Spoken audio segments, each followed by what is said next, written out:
¿Pueden ver la pantalla? Sí, señor. Perfecto. Bueno, buenas noches.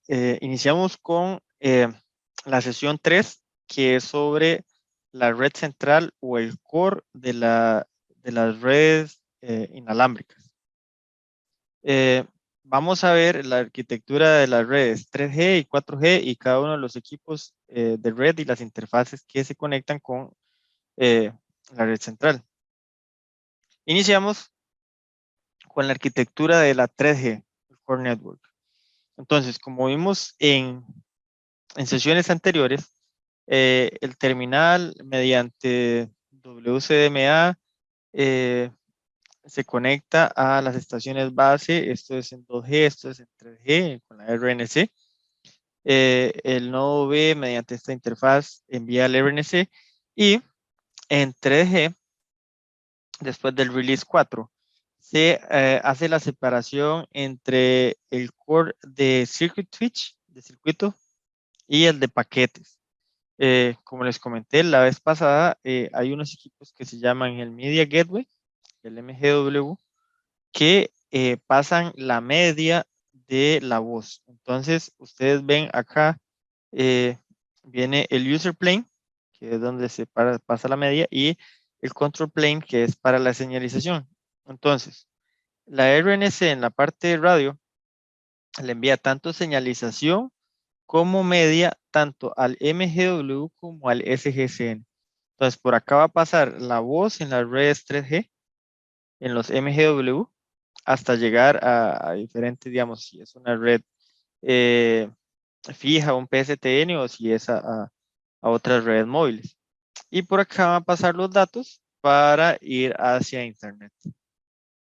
Dentro de estos equipos, bueno, principalmente se necesita el MGW, la MCC, que lo toman como entidades diferentes. Más adelante lo vamos a ver, la MCC y el BLR, pero que en los equipos actuales normalmente viene incluido en el mismo equipo. Esto para la parte voz. Y en la parte de datos se necesita el SGCN y el GGCN, que lo vamos a ver más adelante. La red central del UMTS, de la parte 3G, está formada por entidades de equipo llamadas dominios y subsistemas, cuyo propósito es describir las características de tráfico. De acuerdo con esta división, la red central se divide en conmutación de circuitos, conmutación de paquetes, subsistema IP, IMS y dominio de difusión.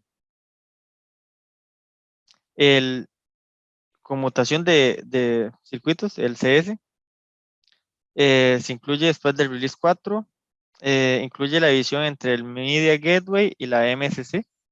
El objetivo de esto es separar el plano de control del plano de usuario, la señalización de los datos, entre sí dentro del dominio CS.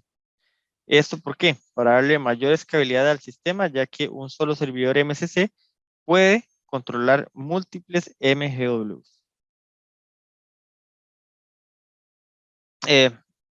Como se observa en la figura siguiente, la voz pasa por los equipos Media Gateway, mientras que las demás entidades del dominio CS se encargan de la señalización. Llámese el MSC y el HLR o el HSS. Vamos a ir viéndolo uno a uno. ¿Qué es el MSC? Este equipo por acá que controla la parte de señalización de la voz. El MSC es el Mobile Switching Center. Es un enrutador de llamadas, por decirlo así, y realiza todas las funciones de conmutación y señalización. Por acá no pasa la media de la voz. La MSC controla las llamadas originadas y las terminadas.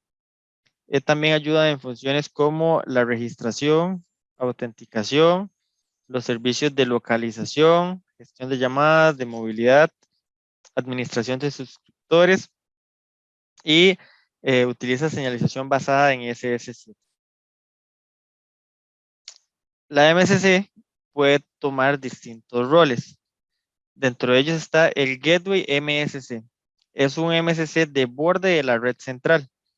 Es el encargado de determinar hacia qué red destino hay que enrutar la llamada. por ejemplo, en casos de interconexión con una red fija o roaming celular. Entonces, si esta MSC es interna únicamente, por nomenclatura, no es un gateway. Si por alguna razón está en el borde de la red y se comunica con una PSTN o con otras redes móviles, se le llama Gateway MSC. Después está la Visited MSC, que también es nomenclatura, o sea, no cambia nada físicamente ni de configuración, sino es el escenario. Cuando nosotros estamos en roaming, por ejemplo, si yo soy un usuario del ICE y viajo a Panamá, la MSC de Panamá es la Visited MSC, la MSC visitada. Y el HLR al cual debo hacer las consultas sería la Red Home. Eso es un concepto y por eso es que se le cambia el nombre, nada más para que conozcan esa nomenclatura. Después está el BLR, que como les decía, en equipos, por ejemplo, en Huawei, la MSC viene integrada con el BLR. ¿Qué es el BLR? El BLR significa Visitor Location Register. Es una base de datos temporal de los suscriptores. Y la información registrada incluye el IMSI, el MISDIN, los datos de autenticación y el estado del suscriptor. ¿Por qué se hace esto? Dentro del proceso de autenticación del usuario, si el usuario primero va a la MSC y no está dentro de esta pequeña base de datos que es el BLR, tiene que ir al HLR. Entonces se hace esta pequeña base de datos temporal para usuarios que están constantemente en funcionamiento y no tengan que ir al HLR para ahorrar recursos y tiempo. El Media Gateway se usa para la media de voz. Dice, el Media Gateway recibe un tráfico del RNC, la parte de la red de acceso, y lo encamina sobre una red IP o ATM. La interfaz IUCS, interfaz entre el RNC y la MSC, se conecta con el Media Gateway para el tráfico, para el audio. Puede ser transportado por diferentes protocolos como RTP, UDP o IP. Y el transporte será típicamente asegurado por los mismos protocolos con el fin de volver a utilizar el backbone IP de la red GPRS y así minimizar los costos. Entonces, aquí pueden ir viendo otra vez, las líneas punteadas son la señalización que se da con la MSC y las líneas fijas es la media. Aquí está también la pila de protocolos que se utilizan, IP, RTP, y dentro de la señalización, lo vamos a ver en la unidad 5, están las diferentes capas de SS7, las que se utilizan para la señalización SS7. Esto lo vemos en la unidad 5, cada uno, la descripción de cada uno de los protocolos. La voz viene codificada, entonces, una transcodificación de la voz también tiene que toma lugar a nivel del Media Gateway para convertir esa voz que nosotros recibimos, codificada por el códec G711 y el AMR para UMTS.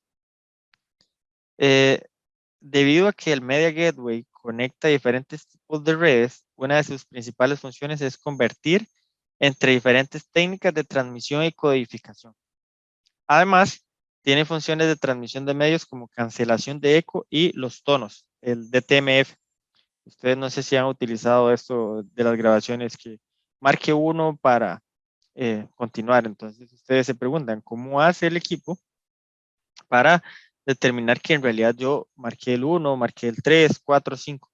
Entonces, esto se realiza mediante este equipo, el Media Gateway, que reconoce o detecta estos tonos. El protocolo de control entre el MSC Server y el Media Gateway es el Megaco o H248. Algunas de las interfaces del dominio de circuitos. La interfaz C y la D normalmente vienen juntas. ¿Por qué? Porque la MSC y el BLR vienen en un mismo equipo. Entonces, normalmente van a ver la C y D juntas, pero las llaman diferente. La C es la interfaz que conecta el MSC con el HLR y la D es la que conecta el BLR con el HLR. Ambas utilizan el protocolo MAP sobre S7. La interfaz NB sí es únicamente o conecta los Media Gateway entre ellos. Realiza el control de portadora y transporte y utiliza los protocolos IP, BICC o AAL.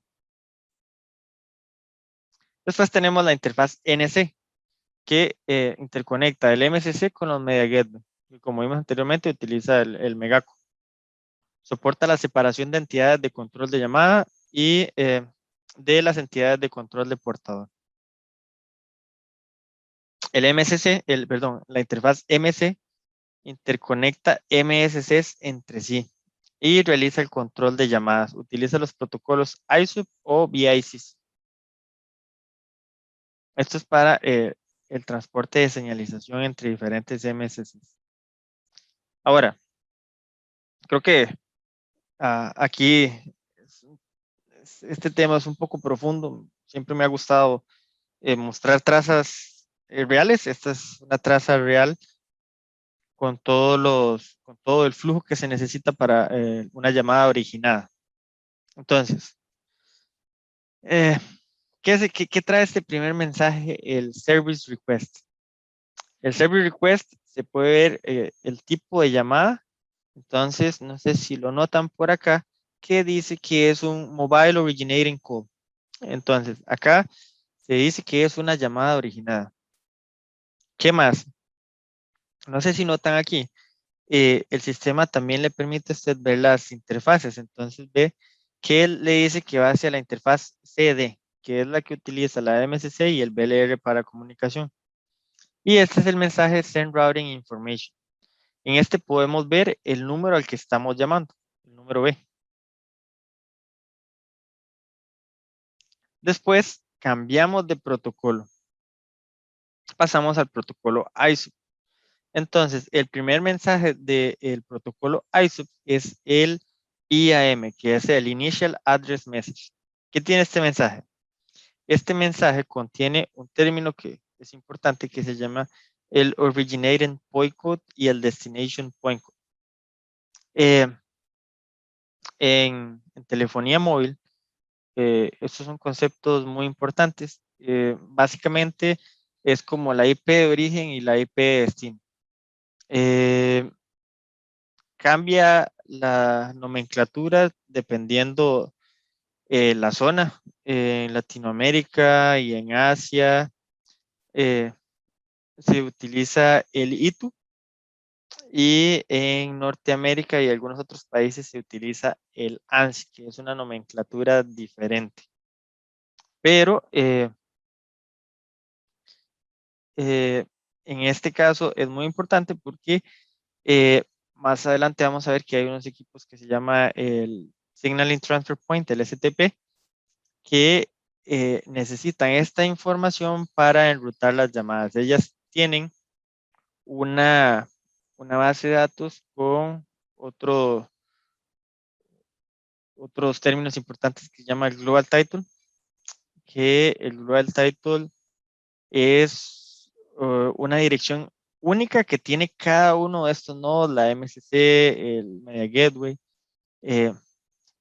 Utilizan un documento que cada uno de los operadores sube a la GSMA, que se llama el IR21, donde usted indica cuáles son los global titles de cada uno de sus equipos. Obviamente no se pueden traslapar con ninguna otra operadora. Y bueno, con esta información del punto de origen y punto de destino es como el STP puedes enrutar la llamada. Después del IAM, igual en el protocolo ISUP, viene el ACM, que es el Address Complete Message.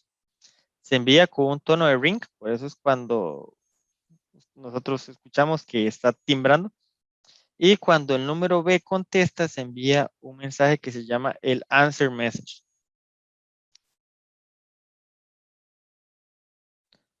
Después de completar la llamada, se envía un mensaje de liberación de los recursos, que es el release. Y de esa manera tenemos el flujo de una llamada originada. Para una llamada terminada es un poquito diferente. ¿Por qué? Porque necesitamos un mensaje adicional que se llama Provide Roaming Number, que viene del protocolo MAP, que es Mobile Application Part, y es una solicitud del HLR a la MSC por un MSRN, que es el Mobile Station Roaming Number, y este número es usado para enrutar la llamada a la MSC correcta. Igual, estos números MSRN son propios de cada operador, se tienen que definir en la documentación y hay siempre unas equivalencias para que esta MSC sepa eh, hacia dónde puede enrutar la llamada. Una vez que con el Provide Roaming Number se obtiene el número temporal MSRN, esto es un número, el mismo se envía al HLR y la MSC utiliza ese número obtenido en el proceso del Provide Roaming Number para enrutar la llamada. Y ahora empezamos otra vez con el Initial Address Message, que incluye al número llamado al número B. La MSC necesita localizar el suscriptor llamado al número B. ¿A dónde está? En el location area. ¿Se acuerdan que lo comentamos la vez pasada? Y para esto necesita hacer un paging, necesita saber hacer una localización de ese usuario. Entonces, el BLR utiliza un TMSI, que es un Temporary Mobile Subscriber Identity, para dirigirse al teléfono móvil. Y el TMSI se utiliza para proteger la privacidad del abonado llamado. ¿Por qué? No vamos a utilizar el IMSI, que es la identificación propia, sino una temporal. Perdón. El Paging Response me dice dónde está ubicado el suscriptor. Entonces, no sé si ven aquí el lag. Como les decía la vez pasada, como comentábamos, también hay una base de datos, una lista, donde cada operador define un número de lag y le asocia una ubicación geográfica, unas coordenadas de longitud y latitud, y él sabe dónde está cada uno de los usuarios.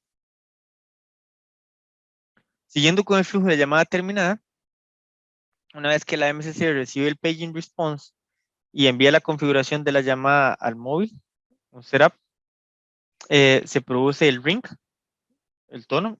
Al usuario se envía el address complete message, el answer message y el release cuando se termina la llamada.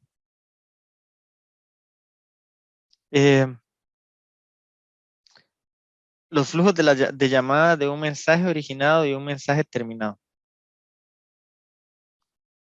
No, perdón. Esto es los flujos que no sé si gustan.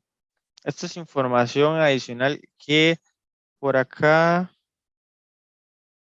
No, por acá están los flujos de llamada completo con la descripción por si lo quieren ver. Entonces lo puedo subir como material complementario. Claro, claro, claro, claro. Ok. Pasamos ahora de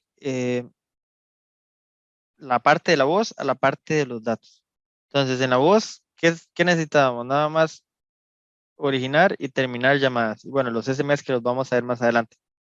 Ahora, los datos. Los datos para nosotros nada más en un teléfono no sabemos qué pasa, nada más nos encendemos el teléfono, queremos consultar una página web, nos metemos y navegamos. ¿Ok? ¿Qué hay ahí atrás? Para el dominio de paquetes se realizan las siguientes funciones. Control de acceso a la red.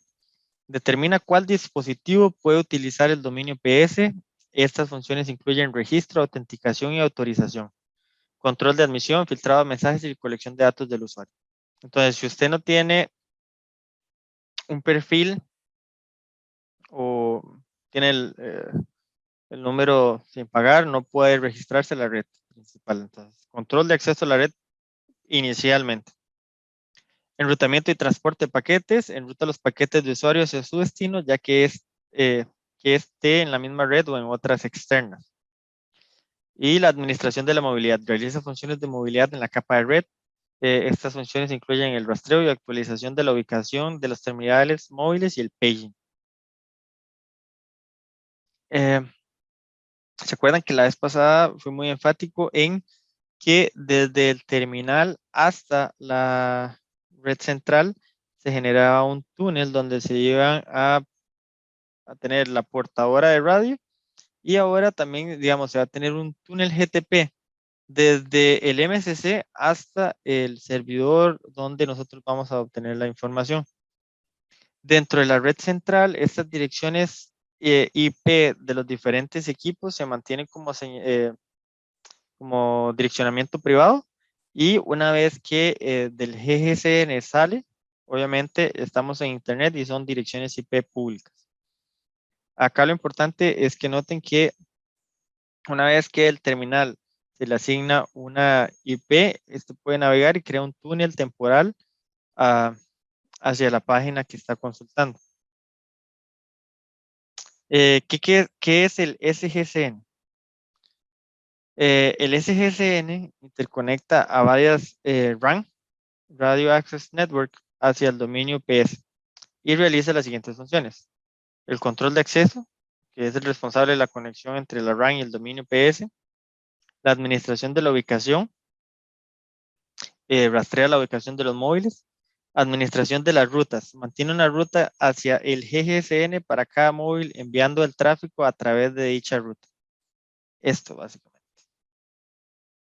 ¿Y qué es el GGSN? El GGSN sirve como la interfaz entre el dominio IPS y las redes externas. Realiza las siguientes funciones. Enrutamiento de paquetes. El GGSN se podría decir que es un router. Enrutamiento de paquetes y centros de envío. Todos los paquetes de y hacia el móvil en la red deben de pasar primero por el GGSN, el cual envía los paquetes a su destino final. Función también de ruteo y administración de la movilidad. El GGSN rastrea al SGSN que provee el servicio a cada móvil y establece entonces una ruta con a través de la cual se realizará el intercambio de tráfico. Utiliza el protocolo IP para el intercambio de tráfico con los SGSNs, entre GGSNs y cualquier otra red IP externa. Como se utiliza este protocolo, se deben asignar direcciones IP a los SGSNs y a los GGSNs. Entonces, recapitulando, las MSCs y los HLRs, los STPs, utilizan Global Titles, identificaciones propias, números de 10 dígitos, normalmente 10, 12 dígitos, y los SGSN y el GGSN, por utilizar el protocolo IP, necesita direcciones IP. Interfaces del dominio PS. Está la GN, que es la interfaz entre el SGSN y el GGSN para datos y señalización, pertenecientes a la red utilizando el protocolo GTP, que es el GPRS Tunneling Protocol. Está el GR, que es entre el SGSN y el HLR. Sirve para dar acceso al SGSN a la información del abonado, que se encuentra en el HLR. El GS está entre el SGSN y la MCC, es opcional. Se puede enviar información de localización a la MCC o recibir una petición de localización desde la MCC a través de esta interfaz. Normalmente, en algunas redes, para evitar tanta señalización, se hace lo que llama un combined, una registración combinada. Entonces, lo que se hace es registrar al suscriptor tanto en la MCC como en el SGCN de una vez. Entonces usted no tiene que, si nada más está haciendo una llamada, primero se registra en la MCC y después en el SGCN, sino que algunos utilizan esta parte combinada. La interfaz GI, que es entre GGCN y una red externa, la interfaz de salida. La red GPRS está conectada a una red de datos externa a través de esta interfaz. Y el sistema GPRS puede estar conectado a una variedad de redes de datos. Por este motivo, la interfaz GI no es un estándar, sino simplemente un punto de referencia. Ahora, esos son los equipos. Como les dije, ¿qué pasa cuando nosotros tratamos de navegar? En 3G se genera una activación del contexto PDP o un PDP context. El contexto PDP, Packet Data Protocol, es el procedimiento para construir la relación entre los nodos SGCN y GGCN y poder enviar y recibir paquetes hacia otras redes de datos.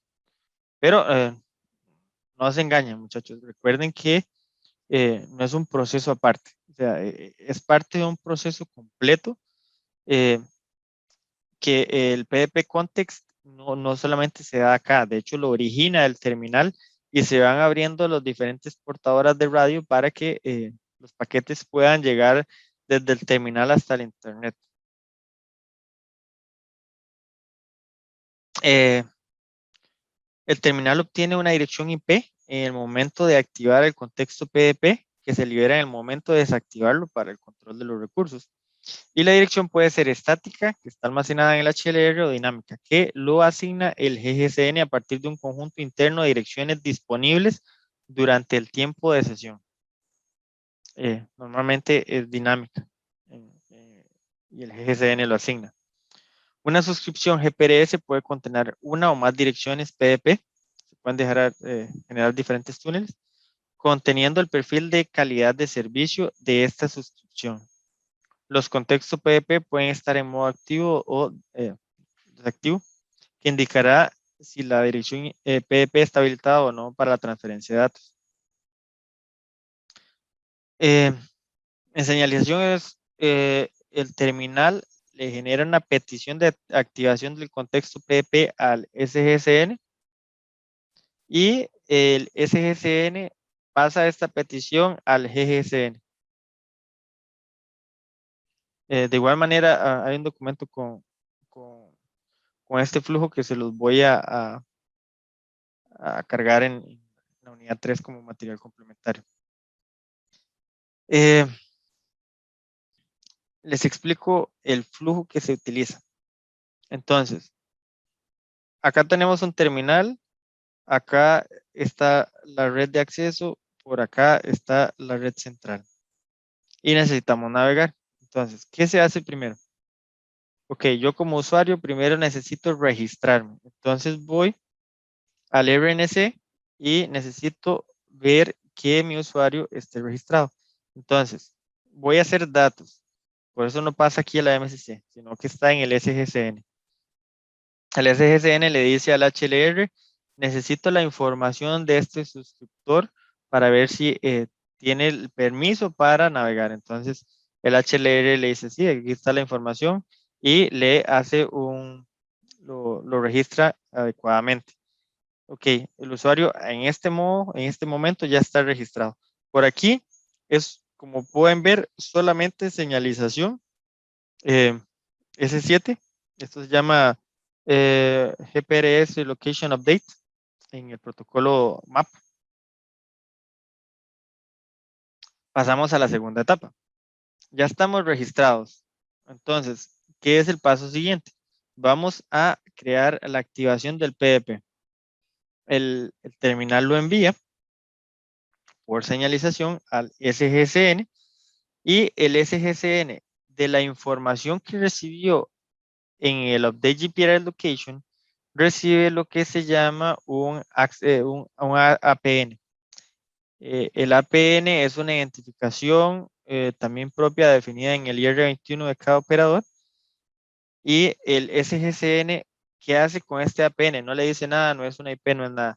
Entonces, el SGCN va a un DNS que le dice, ok, DNS, yo tengo un APN, usted me podría decir hacia cuál GGCN tengo yo que ir para poder generar esta conexión, porque los operadores generan, para eso son los APNs, diferentes conexiones dependiendo la calidad de servicio o eh, el servicio que vayan a dar. Entonces, diferentes GGCNs sirven diferentes servicios. Entonces, para eso es el APN. Entonces, una vez que el DNS le liga el APN con un GGCN, el SGCN va hacia el GGCN y le dice, ok, tengo una creación de PDP para usted. Eh, el GGCN lo recibe y lo acepta. Y entonces, a partir de aquí, ya se crea el canal de datos, este que ven aquí, el user plane. Estábamos en control plane obteniendo la IP del GGCN. Una vez que se va del SGCN al GGCN, se crea el canal el de datos hacia la salida de internet. Y ya a partir de ahí, el terminal recibe una IP dinámica y puede navegar. El HLR es un equipo común. Común quiero decir que se utiliza tanto en la parte de conmutación de paquetes como conmutación de circuitos, y es una pequeña base de datos. ¿Qué hace? Gestión de movilidad, almacena la información de direccionamiento, información de seguridad, se responsabiliza del componente de autenticación de los usuarios. Prestación de servicios, el HLR proporciona acceso a los datos de perfil de los servicios. Entonces, acá usted tiene el perfil que usted, como les dije, el APN que está asociado a su teléfono por los servicios que usted tiene. Si usted tiene acceso al HLR, puede utilizar todos los recursos que tiene la red. Aquí se puede poner todos los servicios que están disponibles en la red. Y también es responsable del establecimiento de llamadas. Designa de forma única los identificadores IMSI y MISDEM para el dominio CS y PS. Hay un equipo que casi no se conoce, pero que es muy importante, que se llama el EIR, que es el registro de identidades de equipos. Es una funcionalidad común a todos los dominios y subsistemas que consiste en almacenar información sobre los equipos de usuario final y el estado de estos equipos. ¿Qué hace el EIR? Dentro del proceso de registración, todos los operadores deberían de hacer una consulta a este equipo y tener una base de datos actualizada de los teléfonos robados. Entonces, si a usted le roban el terminal, usted lo reporta con su operador registra el IMSI, perdón, es el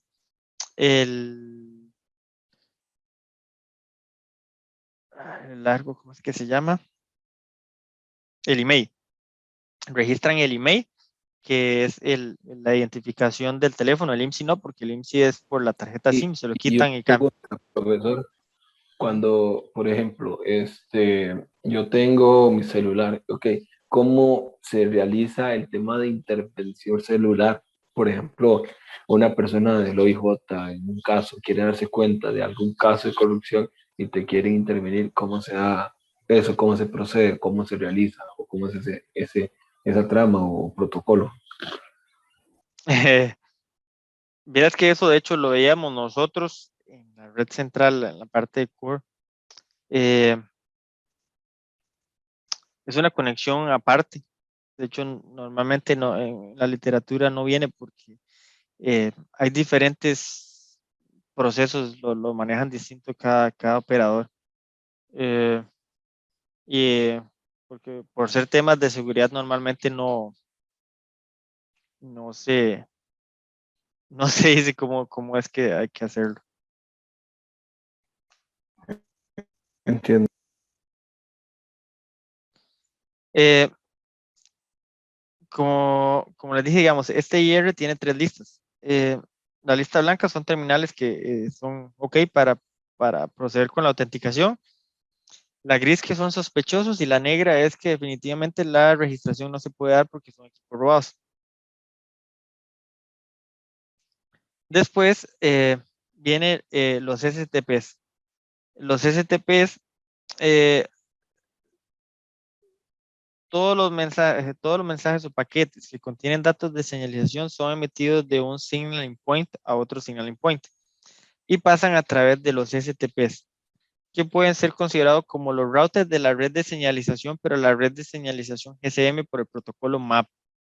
Es importante hacer esa aclaración. Eh, Existen tres tipos de STPs. El nacional, que está en la red de señalización nacional, en la interna. El internacional, que se interconecta con todos los países utilizando protocolos de señalización. En la empresa donde yo trabajo hacemos esto. Nosotros tenemos un STP que se conecta con todos los STPs de todos los operadores y nosotros hacemos ese transporte de señalización entre operadores. A eso se dedica la empresa donde yo trabajo. Y después está el pasarela, que permite la traducción de un protocolo nacional al protocolo internacional. El SMC es el equipo encargado en la red 3G para la mensajería corta. Es el Short Messaging Service Center. Implementa la lógica de los mensajes cortos y dentro de sus funciones están el almacenamiento y la conversión de mensajes. Aquí pueden ver la señalización que se necesita para ambos mensajes, el originado y el terminado. Vamos a ver las diferencias. Un mensaje originado es transportado de una estación móvil a través de una MSC al SMC y a partir de ahí, después de recibir este mensaje, el SMC almacena el MO en la base de datos y notifica el mensaje a la MSC. Entonces, ¿cómo es? El móvil A envía un mensaje corto al B.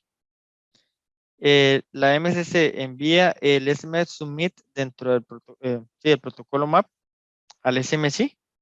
El SMC formatea un mensaje corto del SMS submit y lo almacena en la base de datos y notifica el mensaje con una respuesta al MSCA.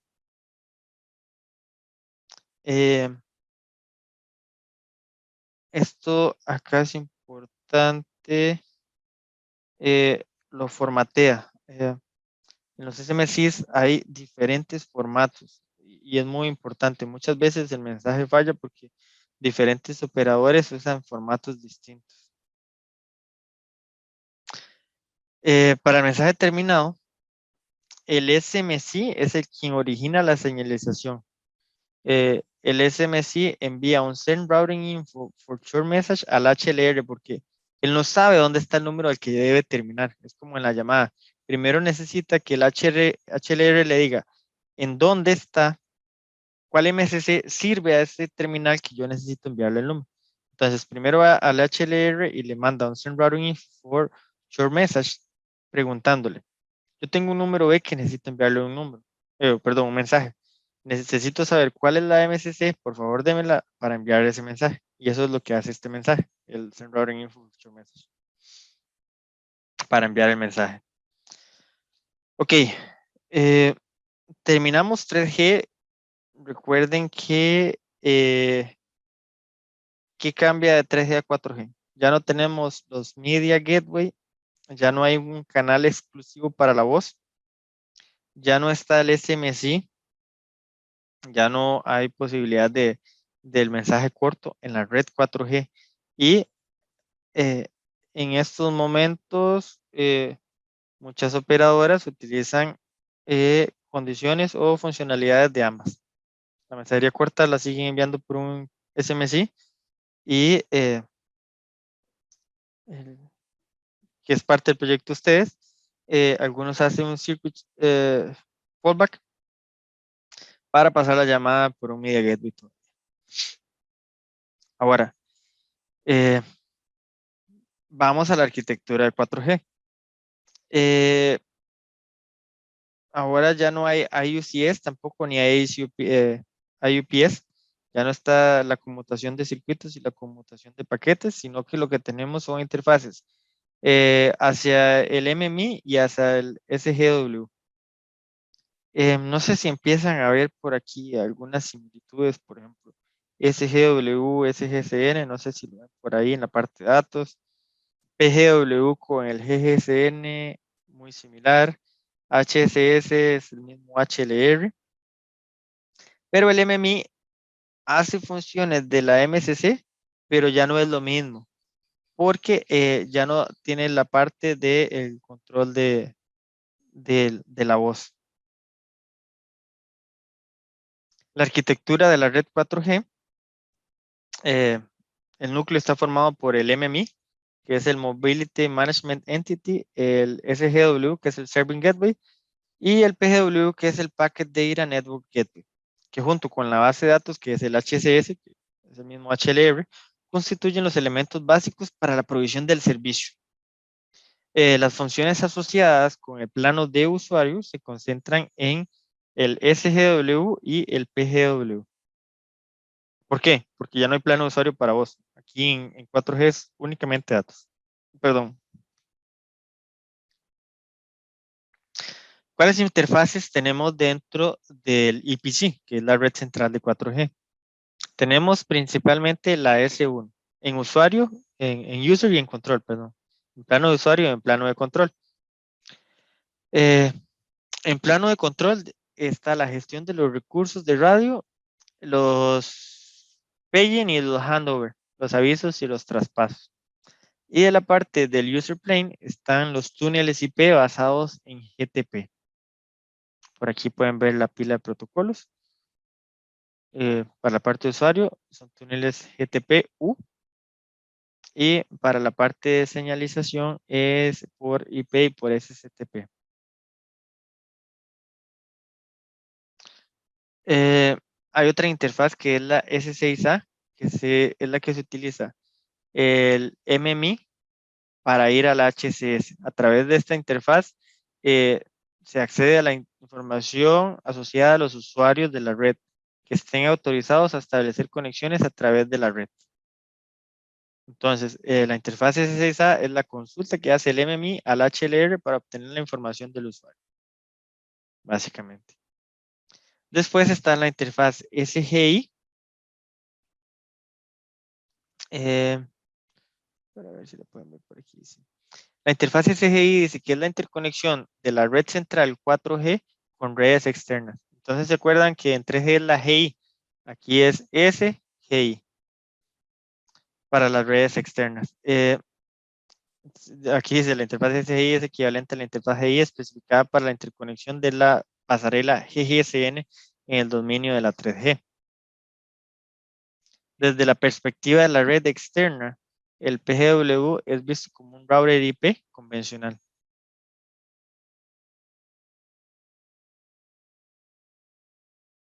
Eh, Hay otra interfaz que es nombrada diferente dependiendo también el escenario, que es la interfaz S5 o S8. Se llama interfaz S5 cuando el PGW se conecta al SGW, pero en una red interna, en una red nacional. Si el PGW se conecta a un SGW externo mediante roaming, se llama S8. Eh, es la misma conexión, pero este PG, aquí en este caso, en la S5, el PGW y el SGW son míos, y en la S8 solo uno de los dos es mío.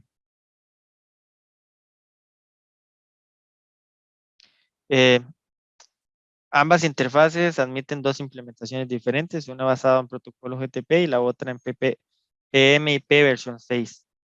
La implementación basada en GTP proporciona funciones de creación, eliminación, modificación y cambio del servicio portador dentro del plano de usuario. Eh, el plano de usuario es transporte de paquetes IP sobre túnel GTP, totalmente, está acá. Y el plano de control es el establecimiento y liberación de túneles GTP mediante el protocolo GTPC. Y también señalización diameter. La señalización diameter es por la interfase S6A entre el MMI y el HSS. Por acá. Esta parte de acá, ¿lo ven? Miren. Esta parte entre el MMI, el SGW, el GTPC, que es control, y este canal del user plane, como lo pueden ver, es totalmente GTPU.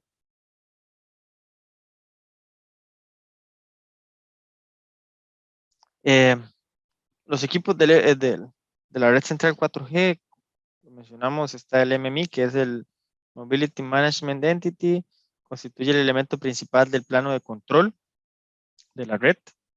Se encarga de la autenticación y autorización del acceso a los usuarios y la gestión de los servicios portadores de EPS. El MMI se encarga de articular la asignación necesaria para establecer, mantener, modificar y liberar los servicios portadores EPS sobre los cuales se sustenta el envío de paquetes IP entre los equipos de usuario y la red externa.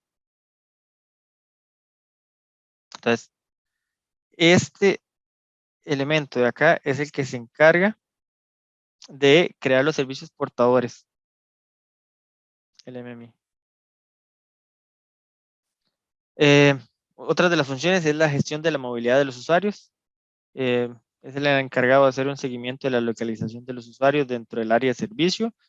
Se encarga de la señalización para el soporte de movilidad entre EPS y redes 3GPP. El MMI y el SGCN pueden intercambiar información relativa a los equipos de usuario conectados ya sea en una red 4G o en una 3G.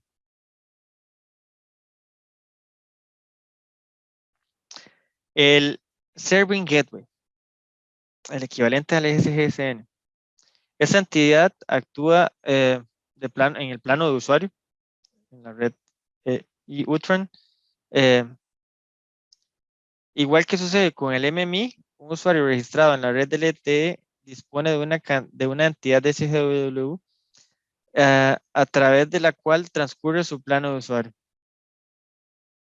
Dentro de las principales funciones está punto de anclaje en la red de PC con respecto a la movilidad del terminal, almacenamiento temporal de los paquetes IP de los usuarios en caso de los terminales se encuentren en modo idle, y el encaminamiento del tráfico de usuario. Como todo el tráfico de un usuario fluye a través de un SGW, este alberga la información y funciones de encaminamiento necesarias para dirigir el tráfico de subida y bajada. El PGW, ¿qué hace? ¿Se acuerdan que 3G, el GGCN era el que asignaba las IP? Aquí es el PGW. Es el que encargaba de la asignación de direcciones IP a los equipos de usuario. Dentro de las principales funciones está en la aplicación de las reglas de uso de la red. Acá aparecen en 4G unos términos nuevos que se llama el Policy Control, que a partir de la 4G las operadoras pudieron empezar a hacer paquetes donde le decían a usted, ok, de ahora en adelante usted nuevamente no solamente va a tener una velocidad de navegación, sino que le vamos a controlar cuántos datos consume y vamos a vender el paquete de acuerdo a eso. Y hay unas políticas, unos equipos que aplican las políticas y van midiendo, por decirlo así, su consumo. Y de acuerdo a eso van modificando también su velocidad de descarga. La asignación de la dirección IP de un terminal utilizada en una determinada red externa se realiza mediante este equipo.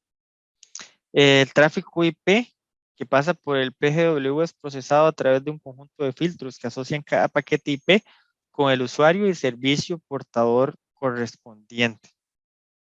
Este permite, por un lado, aplicar las reglas de uso que estábamos hablando y tarificación, y por otro, aplicar funciones de inspección y verificación de la validad de los paquetes. El HSS sigue siendo una base de datos, la base de datos principal del sistema 3GPP, que almacena la información de los usuarios de la red.